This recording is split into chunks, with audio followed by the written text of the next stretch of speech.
예, 저는 지금 대전 본부에 대전 KPM 본부의 본부장으로 사역을 하고 있는 조동재 선교사입니다.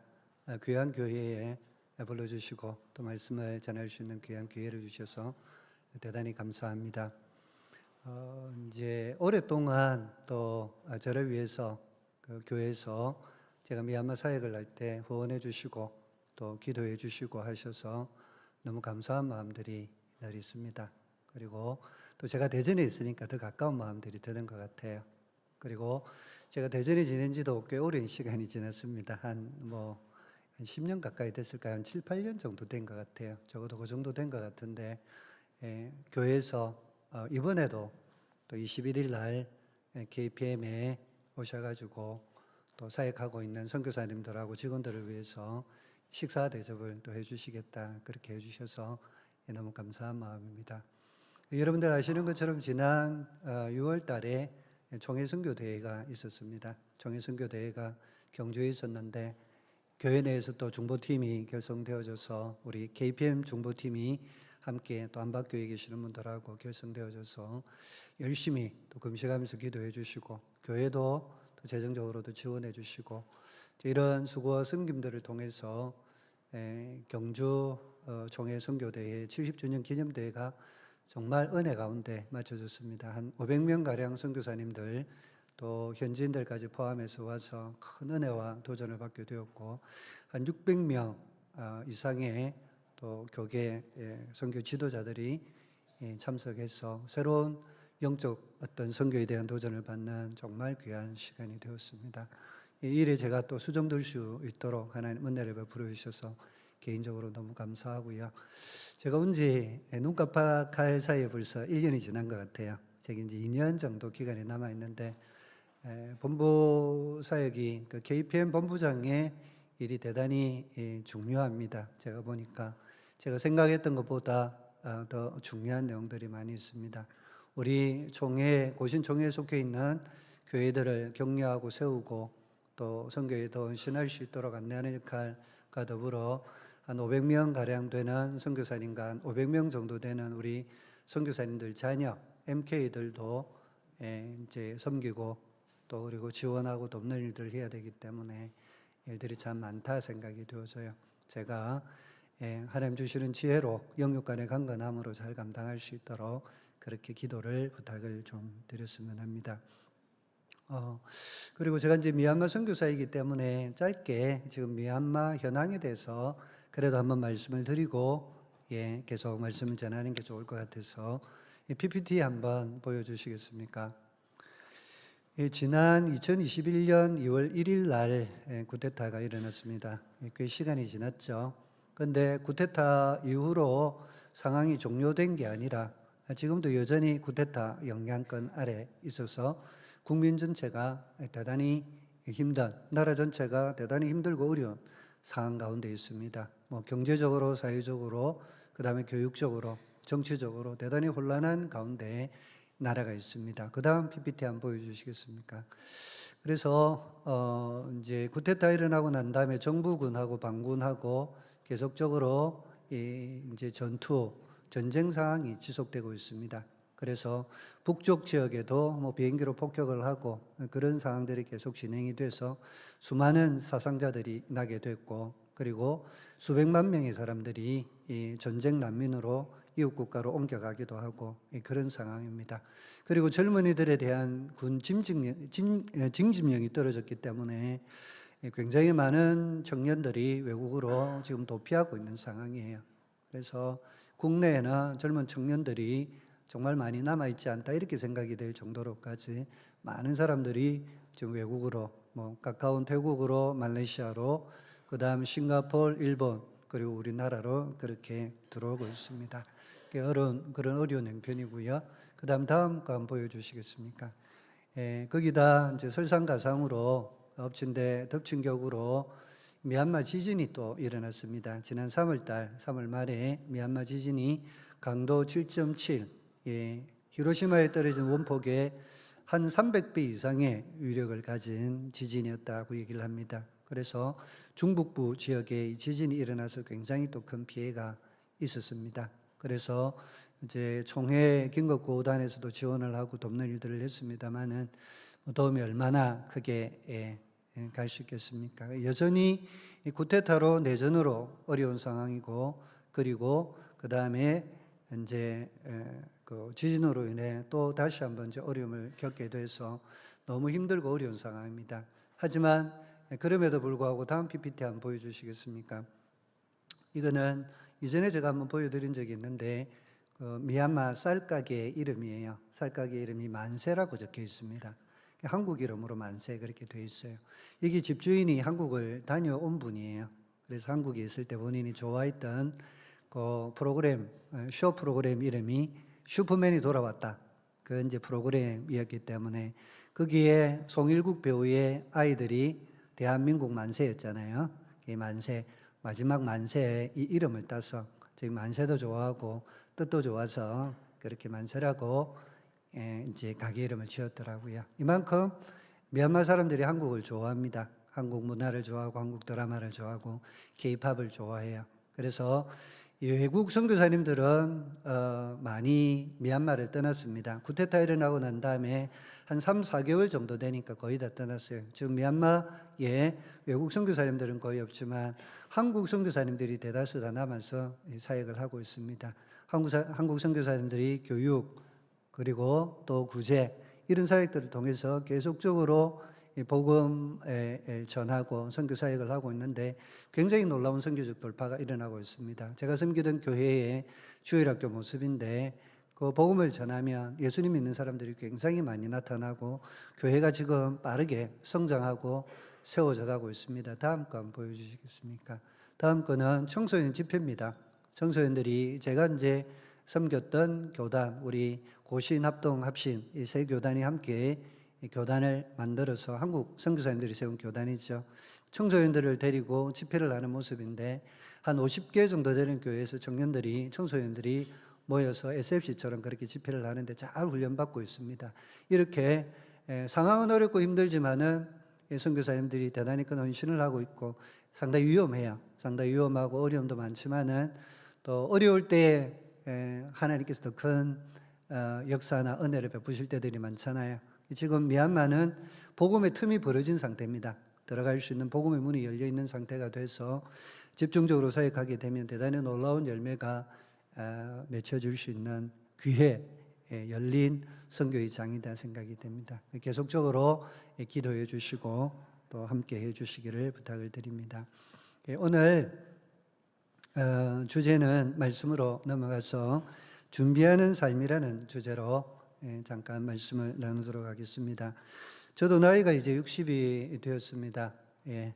마음은 18세 같은데 벌써 60이 되었습니다. 주위에 보면 이제 그 동기 목사님들이나 이렇게 저보다 이제 연배들이 좀 많으세요. 그래서 노년을 준비하고 은퇴를 준비하는 분들을 많이 보게 됩니다. 그래서 어떤 분들은 건강을 위해서 헬스장 다니시는 분도 있고 또 수영장 다니시는 분도 있고 그리고 또 보험이나 이런 것들을 챙겨가지고 드시기도 하고 이제 그런 부분들을 보게 됩니다. 뭐 건강한 노년을 위해서 이렇게 열심히 준비하는 모습들은 꼭 필요하다 생각을 합니다. 그리고 이런 삶의 준비, 노년뿐만 아니라 우리 인생을 준비를 해야 되잖아요. 이런 인생에 대한 준비들은 젊은 청년들에게 있어서도 마찬가지라고 생각을 합니다. 그래서 취업을 위해서 자격증을 준비하는 청년들도 있고 또 영어 연수를 다녀오는 또 그런 청년들도 있고 그렇게 해서 다가오는 미래들을 이렇게 준비하고 있죠. 꼭 필요한 일이고 잘하는 일이고 귀한 일이다 생각을 합니다. 뭐 우리가 한 달 뒤에 또는 1년 뒤에 10년 뒤에 어떤 일이 일어날 것이다 이렇게 생각을 하면 그때를 대비해서 준비하는 게 너무 귀하고 지혜로운 일이잖아요. 그런데 이렇게 우리 모두는 대부분 다 살 준비를 열심히 하고 있습니다. 이 땅을 살아갈 때 사는 준비에 대해서는 대단히 열심으로 이를 준비를 해가고 있는 것이죠. 그런데 우리 인생이 정말 중요한 또 한 가지 준비가 있습니다. 그것은 우리가 반드시 만나게 될 죽음에 대한 준비입니다. 그런데 우리가 반드시 죽음이 와요. 이건 누구도 부인할 수 없는 그런 명확한 사실입니다. 그럼에도 불구하고 이 죽음에 대해서 잘 준비하고 있는 사람은 제가 그렇게 많이 보지는 못한 것 같습니다. 오늘 성경은 우리의 인생에 대해서 말할 때에 한 번 죽는 것은 사람에게 정하신 것이다. 모든 사람들이 다 가는 길, 그 종착지에 죽음이 있다. 그렇게 성경이 선포를 하고 있는 거죠. 이 죽음은 어느 누구도 비켜갈 수가 없습니다. 아무리 뛰어난 의사가 있다 하더라도, 실력이 뛰어난 의사가 있다 하더라도 죽음을 비켜갈 수 있는, 죽음을 넘어설 수 있는 의사는 우리가 만날 수가 없습니다. 그리고 아주 뛰어난 건강을 가지고 있는 그런 운동선수라 하더라도 이 죽음을 넘어갈 수 있는 그런 운동선수는 우리가 발견할 수 없다는 거죠. 빌 게이츠라든지 마크 저커버그라든지 이런 엄청난 부를 가지고 있는 사람이라 하더라도 이 죽음을 피해서 넘어갈 수 있는 사람은 이 땅에 아무도 없다는 것이죠. 진시황이 대표적인 케이스다, 그렇게 생각이 됩니다. 누구도 벗어날 수가 없습니다.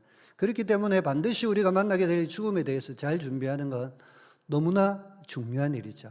너무나 중요한 일입니다.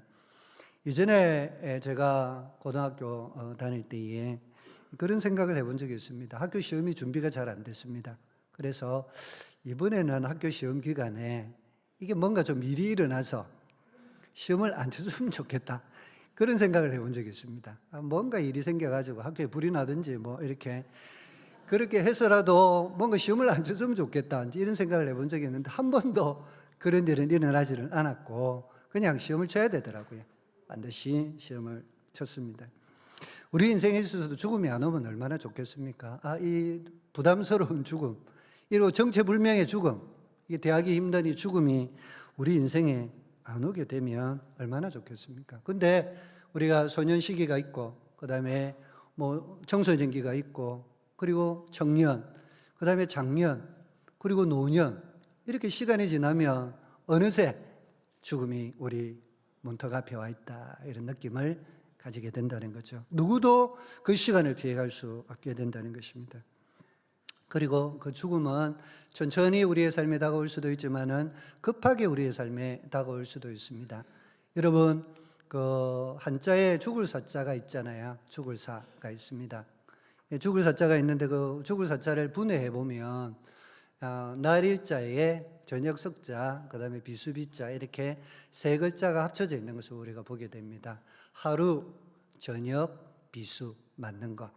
때로는 그렇게 죽음이 우리의 삶 가운데도 다가올 수 있다는 거죠. 천천히 시간을 두고 생각하고 좀 죽음을 준비할 수도 있지만 그렇지 않게 갑자기, 그죠? 하루 저녁에 이렇게 비수를 맞는 것처럼 죽음이 우리의 삶 가운데도 올 수 있게 된다는 것이죠. 하지만 천천히 오든 빨리 오든 어느 누구도 예의를 두지 않고 이 죽음은 우리의 삶에 빠지지 않는, 비켜가지 않는 손님처럼 우리에게 다가와 줄 수 있게 된다는 거죠. 그러면 죽음이란 무엇입니까?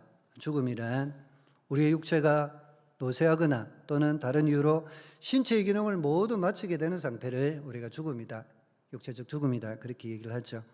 그리고 호흡이 끊어진 상태, 호흡을 더 이상 할 수 없는 상태가 죽음의 상태입니다. 그리고 보통 우리가 죽음으로 가는 길은 좀 길이 험합니다. 그렇죠? 가는 길이 좀 험하고 힘들어요. 모두 다. 그래서 그 죽음을 반드시 오지만은 두려움으로 맞이하게 됩니다.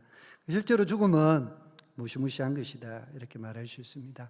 우리가 나이 들어가는 것을 두려워하는 이유, 병드는 것을 두려워하는 이유도, 무서워하는 이유도 그 뒤에 죽음이 도사리고 있기 때문이라는 것이죠.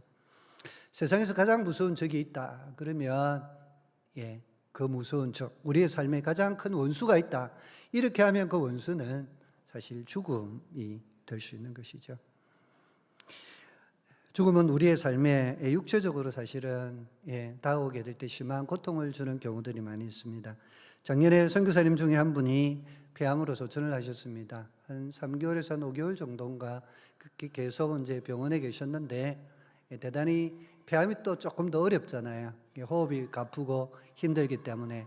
그래서 이제 폐암으로 투병 생활을 하시는 동안 상당히 어렵고 힘든 시간을 가지셨고, 그리고 고통이 심한 것을 제가 보았습니다. 이렇게 죽음으로 가는 길은 우리에게 너무 힘들고 고통스럽고 어려운 길이에요. 그리고 더불어 죽음은 우리에게 신체적 이런 고통을 가져다 줄 뿐만 아니라 또한 정신적이고 심리적인 그런 어려움과 또 이제 고통도 우리에게 안겨다 주게 됩니다. 예를 들면 이별이죠. 사랑하는 모든 사람들과 이별해야 되고 자기가 좋아하는 모든 것들과 이별을 해야 되는 거잖아요. 하고 싶은 거 그런 것들과도 이별을 해야 되고, 그리고 무엇보다 사랑하는 사람, 사랑하는 부모님, 사랑하는 남편, 그리고 사랑하는 아내, 그리고 사랑하는 자녀들과 아쉬운 작별을 해야 됩니다. 이별을 해야 된다는 게 우리에게 얼마나 큰 아픔과 고통을 가져다 주는지 모릅니다. 그래서 죽음은 우리에게 신체적 고통과 더불어 정신적으로 심리적으로 대단히 불편하고 어렵고 고통스러운 순간을 우리에게 안겨다 주게 됩니다. 그렇기 때문에 죽음을 두려워하게 되는 거죠. 사실 이렇게 죽음은 어려운 것입니다. 힘든 것입니다. 무서운 것입니다. 그래서 죽음은 모든 인류에게 절망과 공포를 가져다 주게 되는 거죠. 그리고 이 땅 가운데 있으면서 이 죽음을 안 보고 세상을 떠난 사람은 두 사람밖에 없습니다. 한 사람은 에녹, 그리고 다른 한 사람은 엘리야. 이렇게 두 사람 외에는 다 죽음을 경험하고 세상을 떠나게 됐죠. 그런데 죽음으로 인해, 이 무서운 죽음으로 인해, 공포스러운 죽음으로 인해 소망이 없는 인류에게 하나님께서는 우리를 긍휼히 여기시고 죄인을 불쌍히 여기셔서 예수님을 보내주셔서 죽음에서의 구원을 허락해 주셨습니다. 그것이 예수 그리스도 안에 있는 복음입니다. 예수님 믿으면 이런 지긋지긋한 그런 죽음의 공포에서 우리가 벗어날 수 있다. 그렇게 복음은 우리에게 설명을 하는 거죠. 복음은 하나님의 능력이 나타나서 그죠? 사람으로 구원에 이르게 하는, 죽음으로부터 구원에 이르게 하는 능력이 있다. 로마서 1장 16절에 우리에게 그렇게 선포해 주고 있습니다. 예수님께서는 요한복음 11장 25, 26절의 말씀을 통해서 나를 믿는 자는 죽어도 살겠고 무릇 살아서 나를 믿는 자는 영원히 죽지 아니하리라, 그렇게 말씀하고 있습니다. 나를 믿는 자는 죽어도 살겠고, 죽음에 대한 승리를 예수님께서 이 땅 가운데 오셔서 선포해 주셨던 것입니다. 이 땅에서 죽음을 해결하는 최선의 길은 예수 그리스도 안에 있는 것입니다. 예수 그리스도를 믿는 길입니다. 예수 그리스도를 믿는 믿음 외에는 다른 길로 죽음에서 벗어날 수 있는 길이 없다. 그렇게 성경이 선포하고 있는 것입니다. 그래서 믿음이 우리가 얼마나 소중한 것인지 모릅니다. 우리가 예수님 믿는다는 거, 이게 얼마나 소중하고 능력이 있는 것인지 아직 우리가 다 알지 못하는 것 같아요. 우리가 다 알지 못하는 그 놀라운 믿음의 비밀, 예수 그리스도를 믿는다는 그 믿음의 비밀, 그 내용을 우리가 천국 가면 확연히 알게 되면 더 놀라게 될지도 모른다, 그렇게 생각을 합니다. 나아가서 성경은 요한계시록 14장 13절에 우리에게 이렇게 선포합니다. 지금 이후로 주 안에서 죽는 자들은 복이 있도다, 이렇게 말씀해요. 주 안에 죽는 자들은 복이 있다. 죽음을 이길 뿐만 아니라 죽음 뒤에 주 안에 있으면, 믿음 안에 있으면 복을 누리는 삶이 기다리고 있다, 그렇게 선포하고 있는 것입니다. 죽음이 공포가 아니라 복이 된다. 죽음이 무서움이 아니라 복이 된다. 죽음이 두려움이 아니라 우리에게 복이 된다, 이렇게 성경은 선포하고 있는 것입니다. 주 안에 있는 자는, 믿음 있는 자는, 성도들에게는 예수님께서 우리의 죄를 대신하여 십자가에서 우리의 죽음을 대신 죽으심으로 인해 영광스러운 부활과 천국이 기다리고 있기 때문에 우리가 주 안에서 죽으면, 믿음이 있는 상태에서 죽음을 맞이하게 되면 복이 있다, 그렇게 성경이 선포하는 것입니다. 저도 이 말씀 때문에 개인적으로 죽음을 많이 두려워하지는 않습니다. 청년 때부터도 저는 죽음에 대한 두려움이 적었어요. 그래서 찬송도 저 멀리 배는 나의 시온성, 그런 찬양을 많이 불렀고 천국에 대한 사모함이 많았습니다. 제가 부활과 천국에 대한 믿음이 있기 때문이죠. 그러면서 개인적으로 늘 이제 고치지 못하는 병, 그런 게 우리의 삶 가운데 다가올 수 있지 않습니까? 누구든지 다 다가오게 되는 거죠. 만약에 그런 게 저의 삶에 다가오면 내가 그것을 어떻게 받아들이는 게 좋을까? 거기에 대해서 좀 정리된 생각을 갖고 있어요. 그것은 제가 어떻게 생각을 하느냐 하면, 그런 상황이 닥치게 되면 저는 이걸 천국에서 온 초대장이다 생각하자. 그렇게 제 마음에 정했습니다. 이제는 이 땅의 삶을 좀 정리하고 죽음을 준비하라는 주님의 사연으로 받아들이자. 저 그렇게 지금 생각을 하고 있습니다. 어렵죠? 그죠? 죽음이 다가오는 거, 이게 죽음이 정체불명이잖아요. 그러니까 확인이 잘 안 됐어요. 그런 부분을 다만 믿음으로 받아들이고 그걸 그렇게 이해하고 그리고 또 용납한다는 게 쉬운 일은 아닙니다. 하지만 저는 그렇게 마음으로 정리를 했습니다. 그러면 어쨌든 제 삶에 제가 통제할 수 없는 그런 상황이 오게 된다면 주님이 이제 삶을 좀 정리하고 천국 갈 그거를 준비하는 시간으로 말씀하고 있다. 그렇게 말씀하시는 사인으로 생각을 하자. 그렇게 정리하고 있습니다. 죽음 이후의 삶은 부활과 천국이라는 사실 믿는 신자에게는 더 나은 삶이 기다리고 있습니다. 그래서 믿는 자로서 신자로서 믿음이 잘 준비되어 있다면 죽음에 대해서 너무 크게 두려워할 필요가 없다. 그렇게 성경은 주님으로 이렇게 말씀하고 계시는 것이죠. 제가 아는 아프리카 선교사님 한 분이 계십니다. 이재찬 선교사님이라고 나이지리아에서 신학교 사역을 하시는 분이에요. 얼마 전에 제가 이분을 만나서 교제를 하는데 그분 형님이 소천하셨다는 얘기를 들었습니다. 근데 그분 너무 놀라운 게 그 형님 소천하는데 그 소천하는 날짜를 알고 계시더래요. 그 형님이. 그리고 너무 그 날짜에 편안하게 천국을 하는 모습을 보고 가족 전체가 격려와 힘을 얻었다 이런 얘기를 들었습니다. 여러분 바른 믿음 안에 살다가 죽음이 오게 되면 이렇게 편안하게 주님 품에 안길 수 있는 길도 있다는 것이죠. 참으로 주 안에 있다면 죽음은 꼭 두려워할 게 아니라 영생으로 인도하는 축복의 통로가 될 수도 있다는 사실을 우리가 기억하는 게 필요하다는 거죠. 그러므로 죽음에 대한 우리 인생의 최선의 준비는 예수 그리스도를 믿는 믿음입니다. 하나님께서 우리를 사랑하셔서 아들 예수 그리스도를 보내주셔서 죄와 죽음에서 우리를 구원하셨다.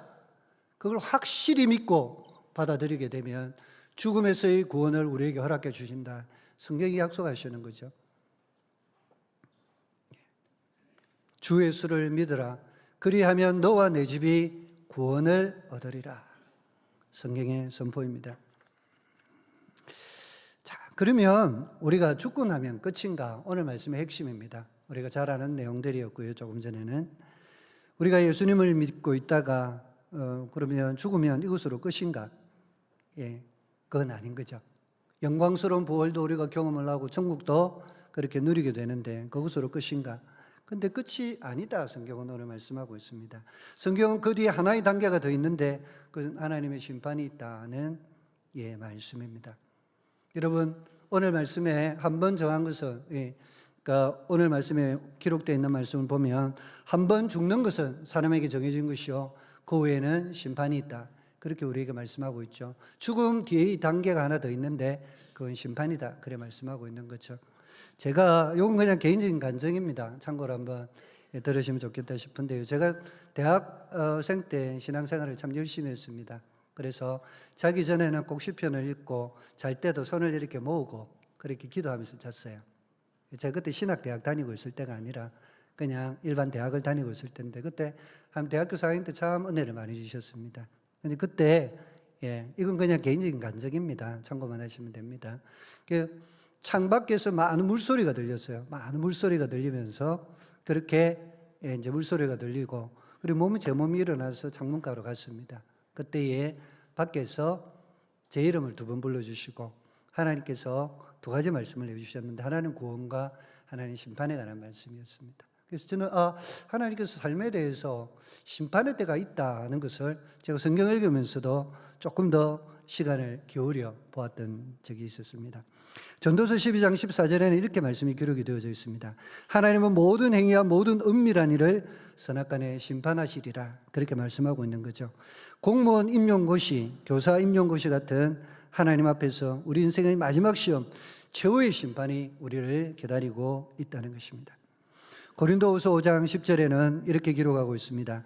이는 우리가 다 반드시 그리스도의 심판대 앞에 나타나게 되어 선악간의 그 몸으로 행한 것을 따라 받으려 함이라. 죽고 나면 끝인가? 예. 그리고 부활하고 천국에 입성하게 되면 그것으로 끝인가? 예. 한 단계 더 남아있다. 성경은 우리에게 설명을 하고 있다는 거죠. 영생으로 들어가는 마지막 관문은 그리스도의 심판대 앞을 거쳐야 한다. 그렇게 우리에게 말씀하고 있습니다. 지옥으로 갈 거냐 아니면 천국으로 갈 거냐, 이 부분에 대해서는 우리가 예수님 믿는 것으로 결정해 나겠지만, 주님 주시는 칭찬과 상급이 있을 것이냐 아니냐, 영광스러운 구원이 될 거냐 부끄러운 구원이 될 것이냐, 이것은 우리가 오늘날 신앙생활을 어떻게 하느냐에 의해서 결정이 된다는 것입니다.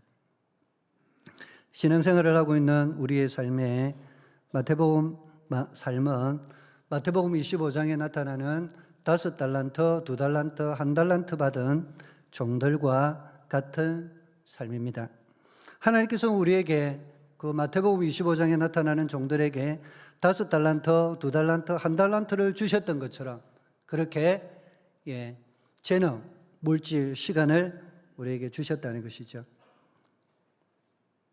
그리고 이 땅에 살면서 그것을 성실하고 충실하게 충성스럽게 잘 관리하고 지혜롭게 미래를, 죽음과 심판을 잘 준비하게 되면 성도들은 칭찬과 상급을 받게 되고, 그리고 미련하게 어리석게 주인인 것인 줄을 모르고 주인처럼 함부로 사용하게 되거나 땅에 묻어두거나 하게 되면 책망과 형벌의 참을 받게 된다는 것입니다.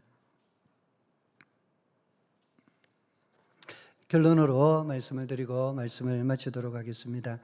많은 사람들이 우리가 신앙생활을 하면서도 예수님 믿고 천국에 가는 것만 관심을 기울일 때들이 있습니다. 그래서 현실의 삶을 조금 마음대로 그렇게 편하게 살아갈 때들이 많이 있죠. 그런데 아쉽게도 이 땅의 삶은 영원하지 않고 찰나의 삶이다. 하나님 그렇게 우리에게 교훈하고 있습니다.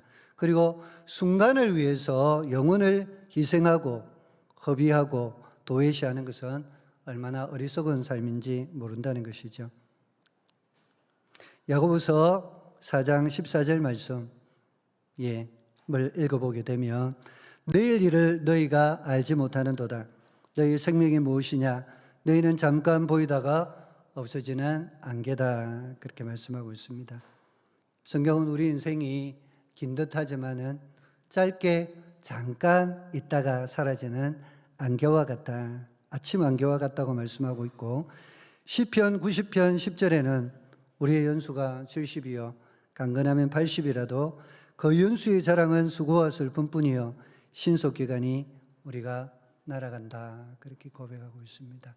우리의 인생이 아침 안개 같을 수 있고, 그리고 우리의 인생이 날아가는 쏜살 같을 수 있다는 그렇게 말씀하고 있는 거죠.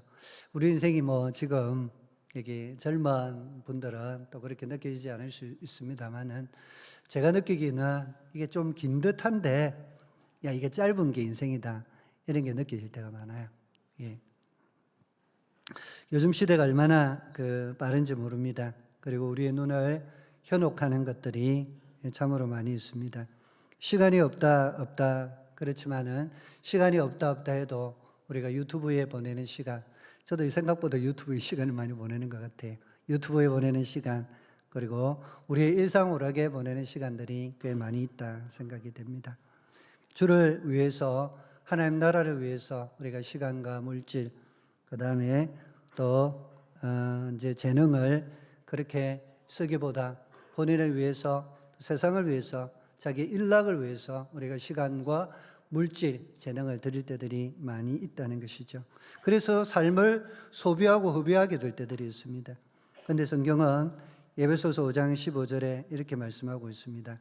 그런즉 너희가 어떻게 행할지를 자세히 주의하여 지혜 없는 자같이 하지 말고 오직 지혜 있는 자같이 하여 세월을 아끼라. 때가 악하니라. 그리고 그러므로 어리석은 자가 되지 말고 오직 주의 뜻이 무엇인가 이해하라. 그렇게 우리에게 교훈하고 있습니다. 어떻게 행할지를 자세히 주의해서 이 시대의 삶을 살도록 우리에게 교훈하고 있습니다.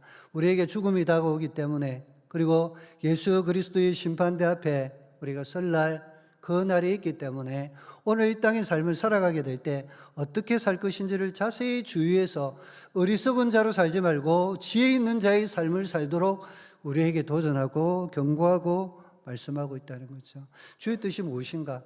나를 향한 주의 뜻이 무엇인지, 나에 대한 하나님의 소명이, 사명이 무엇인지를 잘 분별하고 그 뜻대로 살도록 우리에게 격려하고 도전하고 있는 말씀인 것입니다.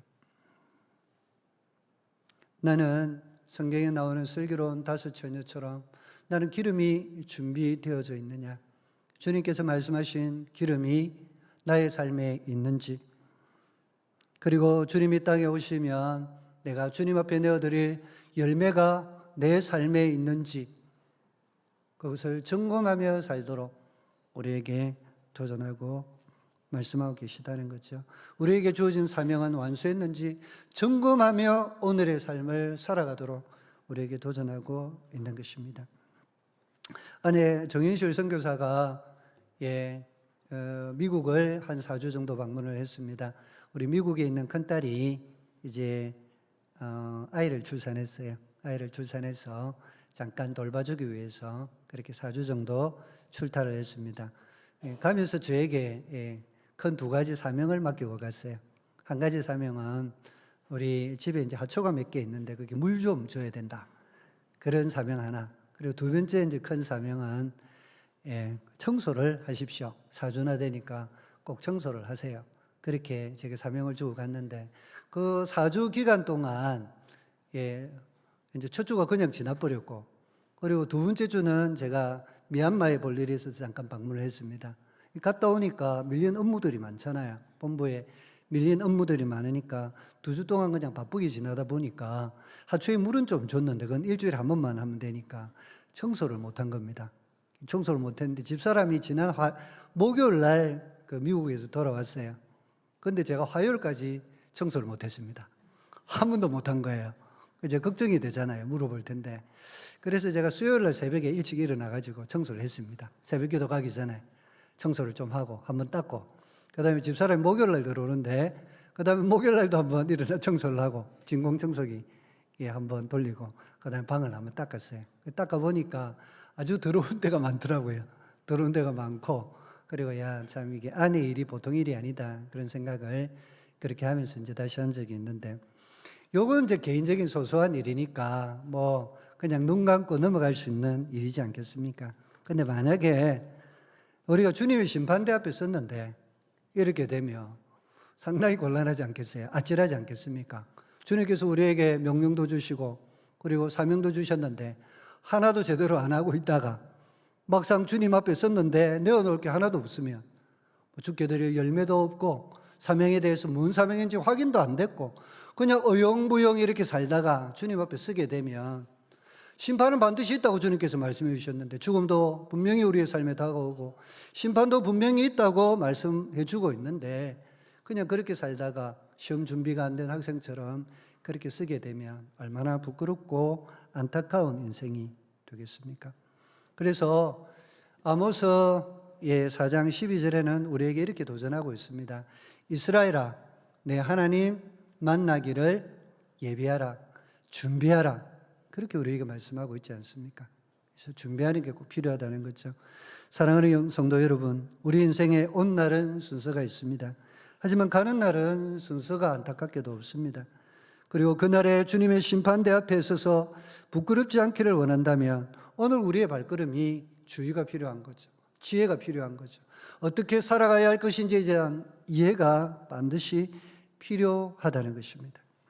이 땅에 계시는 동안 주님 우리에게 주신 사명에 충실하셔서 주님 재림하실 때나 주님의 심판대 앞에 우리가 섰을 때에 모두 마태복음 25장 21절의 말씀처럼 잘하였도다 착하고 충성된 종아 내가 적은 일에 충성하였음에 내가 많은 것을 내게 맡기리니 내 주인의 즐거움에 참여할지어다 라는 음성을 들으실 수 있기를 주님의 이름으로 축원합니다.